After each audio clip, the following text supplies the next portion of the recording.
সবাইকে স্বাগত দীপ্ত সংবাদে। সাথে রয়েছে দোলা ডলরের। শুরুতেই জানাবো সংবাদ শিরোনাম। কুমিল্লায় হাসনাত আব্দুল্লাহর প্রার্থিতা বহাল, মঞ্জুরুলের আপিল নামঞ্জুর, ইসিতে শুনানির অষ্টম দিন। হামলার প্রতিবাদে সিলেট ওসমানীতে ইন্টার্ন চিকিৎসকদের কর্মবিরতি, ব্যাহত হচ্ছে চিকিৎসা সেবা। বৃহস্পতিবার সিলেট যাচ্ছেন বিএনপির চেয়ারম্যান তারেক রহমান, মাজার জিয়ারতের পর জনসভা।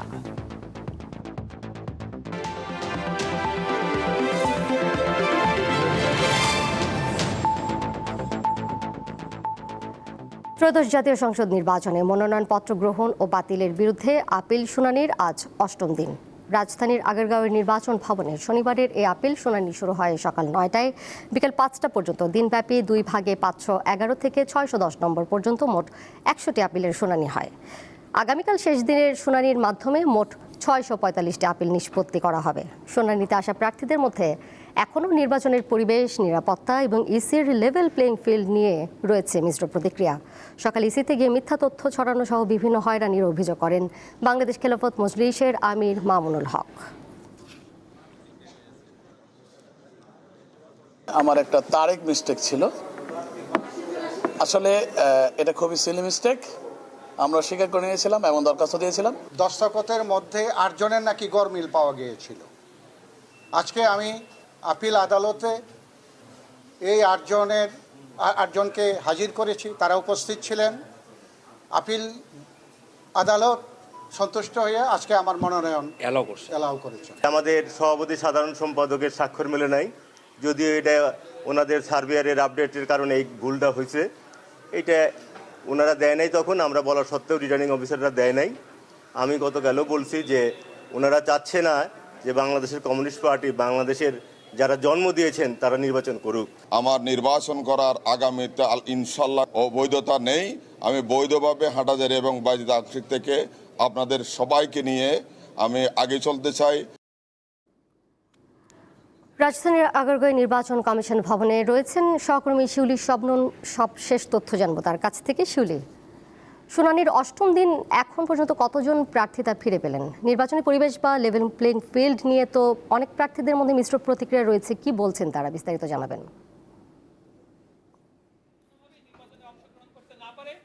দোলা, আপনি জানেন এখন আসলে আপিল শুনানির একদম শেষ পর্যায়ে আজকের দিনের মতো, এবং শেষ দিন আমি যদি আপনাকে একটু বলি যে হাসনাত আব্দুল্লাহ এনসিপি নেতা এবং কুমিল্লা 4 আসনের প্রার্থী, তিনি এবং একই আসনের বিএনপি প্রার্থী মঞ্জুরুল হাসান তিনি দুজনের বিরুদ্ধে আসলে প্রার্থিতা বাতিলের আবেদন করেছিলেন। ইসি শুনানির শেষে হাসনাত আব্দুল্লাহর প্রার্থিতা বহাল রেখেছেন এবং বিএনপি প্রার্থিতা বাতিল করেছেন, এবং বিষয়টি নিয়ে এই মুহূর্তে এখানে প্রেস ব্রিফিং করছেন হাসনাত আব্দুল্লাহ। আমরা চলে যাচ্ছি সরাসরি তার কাছে। যারা হচ্ছে শুধু নির্বাচনের আগেই একটা কথা আছে না যে ভ্রমণ ঘুরে ঘুরে নতুন বেশে নির্বাচনের কমিশনের কাছে এসে শুধুমাত্র নির্বাচনের সময় আমরা আসি, এসে দেখা যায় যদি নির্বাচনে জিতে যাই তখন দেখা যায় আমাদের যেই ডুয়েল সিটিজেনশিপ যেটা থাকে সেটাকে আপনার প্রত্যাহার করি, আর যদি হেরে যাই আবার হচ্ছে আমরা আমাদের স্বস্থানে বেগমপাড়ায় ফিরে যাই। এই প্রবণতাটা কিন্তু আমাদের অনেকের মধ্যেই আছে। ঠিক এই দ্বৈত নাগরিকত্বের বিষয়ে এই কমিশনের সামনে যত লয়ার্স ছিলেন, আমাদের বিজ্ঞ আইনজীবীরা সবাই নিজেদের মধ্যে আলোচনা করছিলেন, কমিশনে সাবমিশন রাখছিলেন, সবাই একটা একাডেমিক সুন্দর ডিসকাশন করছিলেন। প্রত্যেকটা আইনজীবী তারা তাদের মতামত দিচ্ছিলেন এবং কমিশন সেগুলিকে গ্রহণ করছিলেন। অত্যন্ত দুঃখজনক বিষয় হচ্ছে কমিশন এবং প্রত্যেকটা আইনজীবী যখন একটা অত্যন্ত একাডেমিক পরিবেশে তাদের সাবমিশনগুলো রাখছিলেন, ঠিক সেই সময়ে আলোচনা শেষে আব্দুল আওয়াল মিন্টু এক আইনজীবীর কাছে তেরে আসেন, জহিরুল ইসলাম মুসার দিকে তেরে আসেন, তেরে উনাকে ব্লাডি সিটিজেন হিসেবে উনাকে বলেন যে উনি একটা ব্লাডি সিটিজেন এবং উনি হচ্ছেন এলিট ব্রিড। উনি এলিট ব্রিড আর দ্বৈত নাগরিকত্বের বিষয়ে স্ট্রিক্ট অবস্থান রাখার জন্য কমিশনে যারা হচ্ছে সাবমিশন দিচ্ছিলেন সেই সব আইনজীবীদেরকে উনি বলছিলেন উনারা হচ্ছেন ব্লাডি সিটিজেন। তো সেই জায়গাটিতে আমরা প্রতিবাদ করি। দেখা যায় সেখানে আব্দুল আওয়াল মিন্টু আইনজীবীদের উপরে তেরে আসেন, ভার্বালি অ্যাবিউজ করেন এবং দেখা যায় তাদেরকে বিভিন্ন গালাগালি করেন। আমি সেটিতে প্রতিবাদ করি এবং প্রতিবাদকালীন আব্দুল আওয়াল মিন্টু সাহেবের ছেলে জনাব তাবিত আওয়াল উনি ওনার বাবাকে কমিশন থেকে নিয়ে যান এবং এই বিষয়টি নিয়ে আমরা হচ্ছে কমিশনের দৃষ্টি আকর্ষণ করি যে কমিশনের ভিতরে দেখা যায় কিছু কিছু প্রার্থী আছে এভাবে আইনজীবীদের বিরুদ্ধে তেড়ে আসে, আবার কিছু কিছু প্রার্থী আছে যারা কমিশনের বাইরে অন্য প্রার্থীদেরকে পিটাতে থাকে। এখন কমিশনের সামনে যদি এই ধরনের অবস্থা চলতে থাকে, কমিশনের ভিতরে যদি এই অবস্থা চলতে থাকে, যারা নির্বাচন করে তাদের নিরাপত্তার আসলে কি হবে? আর যারা এলিটিজমের দেখাইতে চায় 24-এ আমাদের এই 5ই আগস্টের পরে যারা এলিটিসিজম মারাইতে আসে আমাদের দেশে, এই রাজনৈতিক এলিটিসিজম তারা যেন ঘরে রেখে তারা যেন জনগণের সামনে আসে। আপনি জনগণকে ব্লাডি সিটিজেন বলবেন, আবার ভোটের জন্য এই ব্লাডি সিটিজেনের কাছে যাবেন, এই ধরনের দ্বিচারিতা আমরা জনগণ সহ্য করব না। সকল ধরনের পলিটিক্যাল এলিটিসিজম 5ই এই আগস্টের পরে আমাদের 24 পরবর্তী বাংলাদেশে এই পলিটিক্যাল এলিটিসিজমের বিরুদ্ধে আমাদের এই লড়াইটা ছিল।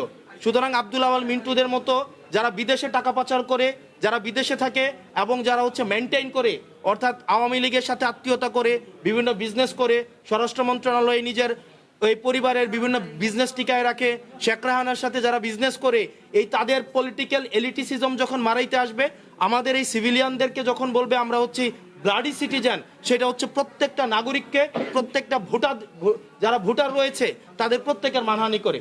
এবং সেটির জন্য আমরা কমিশনের দৃষ্টি আকর্ষণ করেছি যে কমিশন যেন তাকে ওয়ার্নিং দেয় এবং এই ধরনের আচরণের জন্য পুনরাবৃত্তি না ঘটে। এবং আব্দুল আওয়াল মিন্টু মতো যারা আছেন, আপনাদের মতো যারা আছেন, যারা এলিট ব্রিড, আপনারা কোন মুখে আমাদেরকে ব্লাডি সিটিজেন বলে কোন মুখে আবার গরিবদের কাছে ভোট চাইতে যাবেন? আপনারা নির্বাচনের আগে ইস্ত্রি করা পাঞ্জাবি আর বড় টুপি পরে একদম ইরি খেতে নেমে যান। এই মানুষ এই হিপোক্রেসি এখন এগুলা বুঝে। আপনারা গার্মেন্টস শ্রমিক ফুটপাতে এখন যে যাচ্ছেন ভোট চাইতে ব্লাডি সিটিজেনের কাছে, আপনারা ম্যান্ডেটের জন্য ঠিকই ব্লাডি সিটিজেনদের কাছে আসেন, রাস্তার মধ্যে রক্ত দেয় ব্লাডি সিটিজেনরা। এই ব্লাডি সিটিজেনের রক্তের উপরে দাঁড়িয়ে আপনারা বিদেশে ব্যবসা করেন, ছেলে মেয়েদেরকে বেগম পাড়ায় রাখেন, সেফ এক্সিট নেন, ডুয়েল সিটিজেনশিপ নেন এবং নিরাপদ যখন দেখেন তখন বাংলাদেশে এসে ব্লাডি সিটিজেনদের রক্তের উপরে দাঁড়িয়ে তখন আবার নির্বাচনে দাঁড়াবেন। আর নির্বাচনে যদি দেখেন উত্তর দক্ষিণ হয়েছে, আবার তখন দেশ থেকে পালিয়ে যাবেন। এই ধরনের বাংলাদেশ আমরা 24 পরবর্তী সময়ে আমরা এই বাংলাদেশ দেখতে চাই না।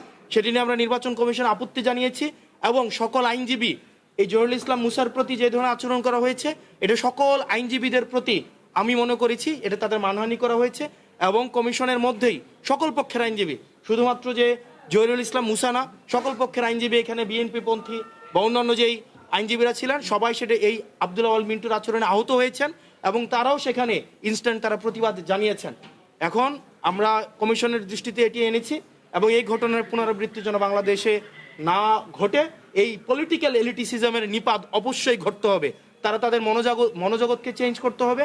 এই 24 পরবর্তী বাংলাদেশে এসে 24 পূর্ববর্তী এলিটিসিজমের রাজনীতি যদি তারা করতে চায়, তাহলে এই সিভিলিয়ান, এই ব্লাডি সিভিলিয়ানরাই তাদেরকে প্রত্যাখ্যান করবে। কমিশনের দৃষ্টি আকর্ষণ করেছেন, আস্থা আছে কিনা কমিশনের উপর? কমিশনের কাছে আমরা দৃষ্টি আকর্ষণ করেছি, আমরা বলেছি যে একটা রুলিং জারি করতে, কিন্তু তারা কোনো রুলিং জারি করেনি। একটা অনেকটা এরকম যে তারা জাস্ট একটা এড়িয়ে গিয়েছে বিষয়টা।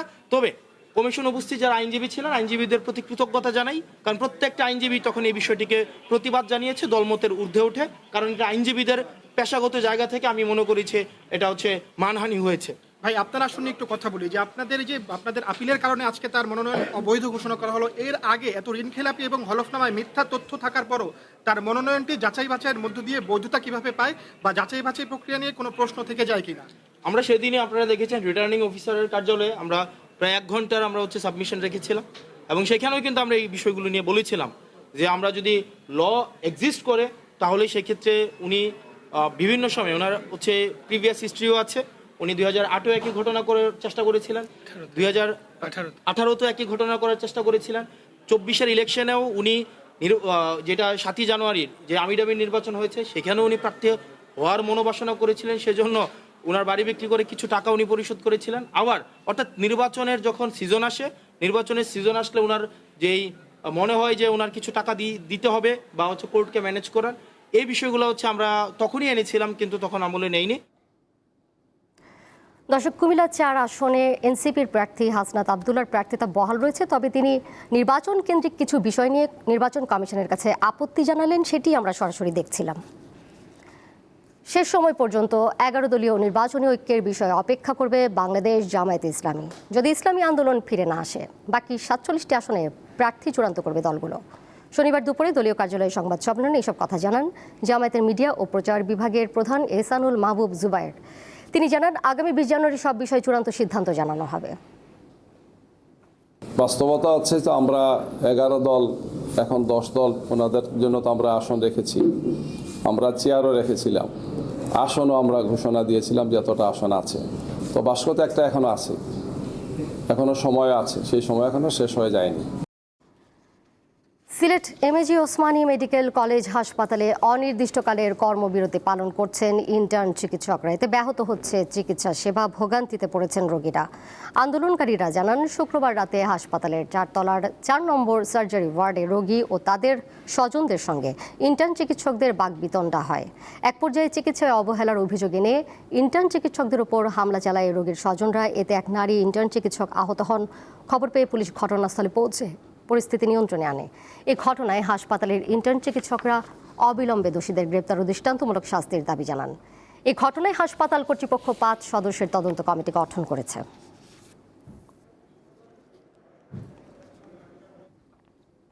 ইন্টার্নি চিকিৎসকরা কর্মবিরতিতে গিয়েছেন। আমি অলরেডি অফিসে আজকে শুরু হওয়ার পরেই আমি ইন্টার্নদের, যারা ইন্টার্নি চিকিৎসক পরিষদের যারা শীর্ষস্থানীয় ডাক্তার আছে, আমি তাদেরকে ডাকছি।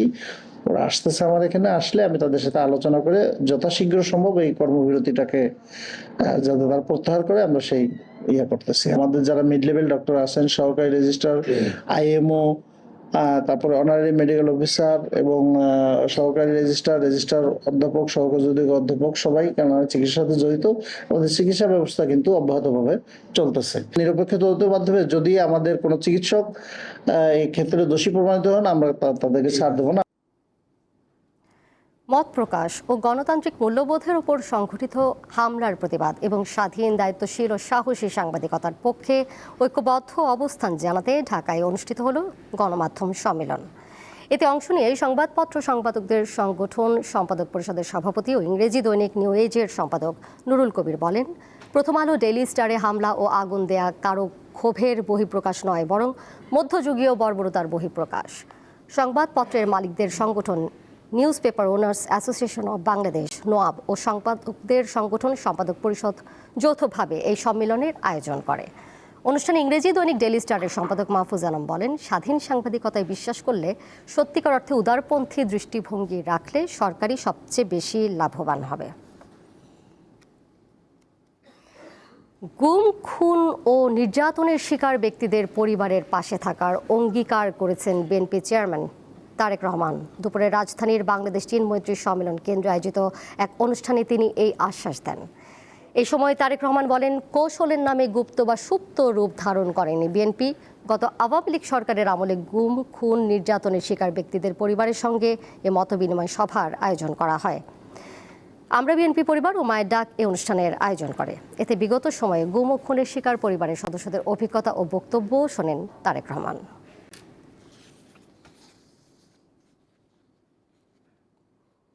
প্রায় 2 দশক পর সিলেটে যাচ্ছেন বিএনপির চেয়ারম্যান তারেক রহমান। আগামী 22 জানুয়ারি হজরত শাহজালাল ও হজরত শাহ পরানের মাজার জিয়ারতের মধ্য দিয়ে নির্বাচনী প্রচার শুরু করবেন তিনি। ওই দিন সিলেটের ঐতিহ্যবাহী আলিয়া মাদ্রাসা মাঠে জনসভায় বক্তব্য দেবেন বিএনপির চেয়ারম্যান। পীর আউলিয়ার ভূমি সিলেট থেকে নির্বাচনী প্রচার শুরু করা বিএনপির দীর্ঘদিনের ঐতিহ্য। 1991 সাল থেকে পরবর্তী নির্বাচনগুলোতে সাবেক প্রধানমন্ত্রী খালেদা জিয়া সিলেট থেকেই প্রচারণা শুরু করেন। এবার সেই পথে হাঁটলেন তারেক রহমানও। 22 জানুয়ারি প্রথমে হজরত শাহজালাল রহমতুল্লাহি আলাহি এবং পরে হজরত শাহপরান রহমতুল্লাহি আলাহি এর মাজার জিয়ারত করবেন তিনি। এরপর আলিয়া মাদ্রাসা মাঠে প্রথম নির্বাচনী সমাবেশ করার কথা রয়েছে। তারেক রহমানের এই সফর ঘিরে উচ্ছ্বসিত বিএনপি ও অঙ্গ সংগঠনের নেতাকর্মীরা। জনাব তারেক রহমান সিলেটি জামাই, আমাদের বোনের জামাই সিলেটে আসবেন, এটি সিলেটবাসীর কাছে অত্যন্ত আনন্দের একটি সংবাদ। 22 তারিখের আলিয়া মাদ্রাসা মাঠের সকাল 10টার জনসভায় উপস্থিত হয়ে জনসভাকে সাফল্যমণ্ডিত করে এদেশের আগামী দিনের একটি সুন্দর বাংলাদেশের পদযাত্রায় শরিক হওয়ার জন্য আমি উদারত আহ্বান জানাই। আগামী রাষ্ট্রনায়ক জনাব তারেক রহমান আগামী 22 জানুয়ারি সিলেটে আসছেন। এই উপলক্ষে সিলেটের যারা নেতাকর্মী রয়েছেন সবার মধ্যে একটা উচ্ছ্বাস উদ্দীপনা তৈরি হয়েছে। এদিকে তারেক রহমানকে বরণ করতে এবং জিয়ারত নির্বিঘ্ন করতে প্রস্তুত শাহজালাল রহমতুল্লাহি আলাইহি মাজার কর্তৃপক্ষ। উনি আমাদের সিলেটের জামাই, ওই হিসেবে আমরা যতটুকু পারি আমাদের মাজারের কর্তৃপক্ষের পক্ষ থেকে ওনাকে স্বাগত করার চেষ্টা করব। বিএনপির চেয়ারম্যানের সফরকে কেন্দ্র করে সার্বিক নিরাপত্তার প্রস্তুতি নিচ্ছে আইন শৃঙ্খলা বাহিনী। প্রস্তুত দলও। ওনার যেখানে যেখানে প্রোগ্রাম থাকবে এবং ওনার আসা যাওয়ার যে পথ, গমনাগমন পথ, সেখানে আমরা পর্যাপ্ত পরিমাণে পুলিশ এবং অন্যান্য আইন শৃঙ্খলা বাহিনীর সদস্য মোতায়েন করে নিরাপত্তা নিশ্চিত করার কার্যকর পদক্ষেপ গ্রহণ করব। এই জনসভা শেষে তিনি ঢাকার উদ্দেশ্যে যাত্রা করবেন। প্রতিমধ্যে যে সমস্ত জেলা পড়বে সে সমস্ত জেলায় ওনার সভা আছে, কিন্তু সিলেটে একটি। দীর্ঘ 22 বছর পর সিলেটে আসছেন বিএনপির চেয়ারম্যান তারেক রহমান। নেতাকর্মীরা প্রস্তুত সিলেটি জামাতাকে বরণ করার জন্য। অনেকেই মনে করছেন তারেক রহমানের এই সিলেট সফর ধানের শীষে এক নতুন জাগরণ সৃষ্টি করবে। জয়ন্ত কুমার দাস, দীপ্ত সংবাদ, সিলেট। এবার কেওয়াই স্টিল চট্টগ্রাম সংবাদ।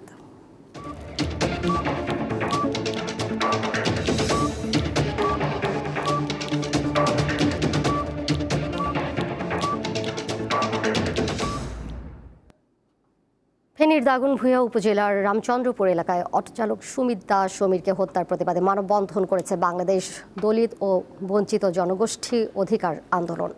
শনিবার দুপুরে ফেনী প্রেস ক্লাবের সামনে বাংলাদেশ দলিত ও বঞ্চিত জনগোষ্ঠী অধিকার আন্দোলন ফেনী জেলা শাখার উদ্যোগে এই মানববন্ধন করা হয়। মানববন্ধনে উপস্থিত ছিলেন নিহতের স্বজনসহ বাংলাদেশ দলিত ও বঞ্চিত জনগোষ্ঠী অধিকার আন্দোলনের কেন্দ্রীয় কমিটির সভাপতি উত্তম ভক্ত, হিন্দু ধর্মীয় কল্যাণ ট্রাস্টের ট্রাস্টি পার্থপাল চৌধুরী সহ বিভিন্ন সংগঠনের নেতারা। মানববন্ধনে বক্তারা বলেন, কোনো অপরাধ ছাড়াই সমীরকে নৃশংসভাবে হত্যা করা হয়েছে। অবিলম্বে এই হত্যাকাণ্ডের সঙ্গে জড়িতদের শনাক্ত করে গ্রেপ্তার ও দ্রুত বিচার নিশ্চিত করার দাবি জানান তারা।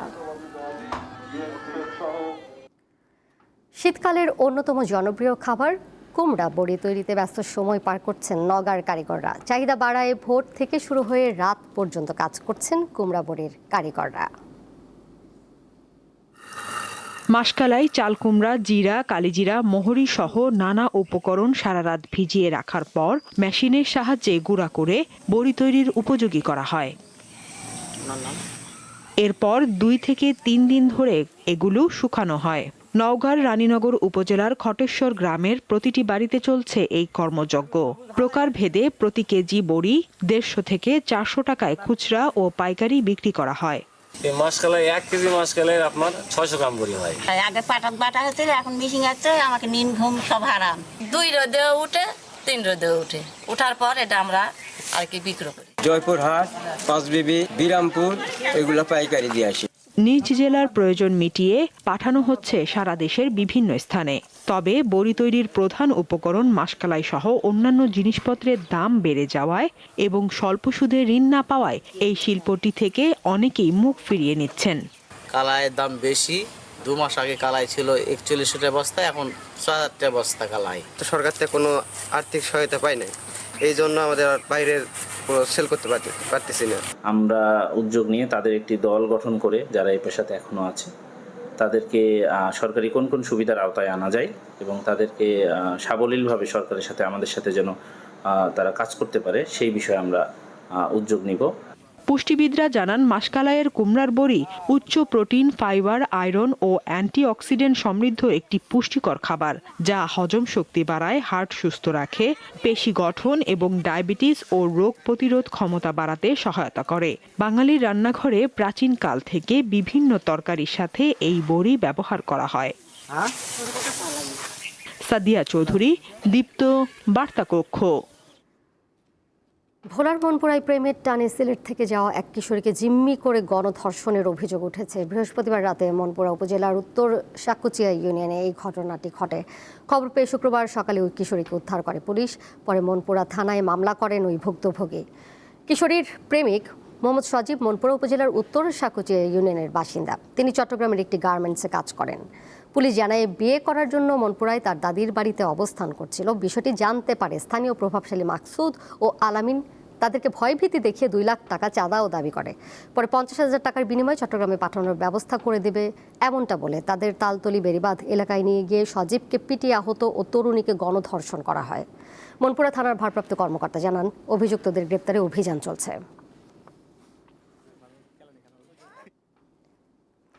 উপমহাদেশের প্রখ্যাত অভিনেত্রী সুচিত্রা সেনের 8ম প্রয়াণ দিবস আজ। শনিবার বাংলা চলচ্চিত্রের কিংবদন্তি মহানায়িকা পাবনার মেয়ে সুচিত্রা সেনের প্রয়াণ দিবসে সুচিত্রা সেন স্মৃতি সংরক্ষণ পরিষদের উদ্যোগে পুষ্পস্তবক অর্পণ করা হয়। পরে মহানায়িকার প্রয়াণে স্মৃতিচারণ করে আলোচনা করা হয়। এদিকে পাবনার কৃতি সন্তান শিশুতোষ কবি বন্দে আলী মিয়ার 120তম জন্মবার্ষিকী উপলক্ষে শহরের রাধানগর মহল্লায় কবি কুঞ্জের পাশে সমাহিত কবির কবরে পুষ্পস্তবক অর্পণ করা হয়েছে। এ সময় কবি বন্দে আলী মিয়া স্মরণ পরিষদের নেতারা কবর জিয়ারত করেন।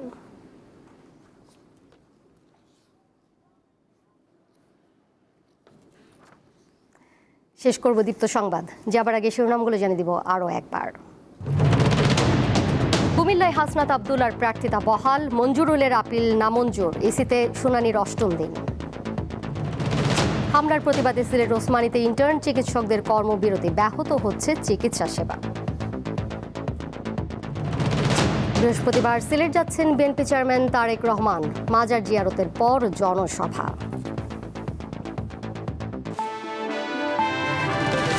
এই ছিল এখনকার মতো। পরের সংবাদ দেখবেন সন্ধ্যা 6:40। এছাড়াও আরও তথ্য এবং বিনোদনের নানা খবর জানতে যুক্ত থাকুন দীপ্ত ডিজিটাল প্ল্যাটফর্মে। ধন্যবাদ সবাইকে এতক্ষণ সাথে থাকার জন্য।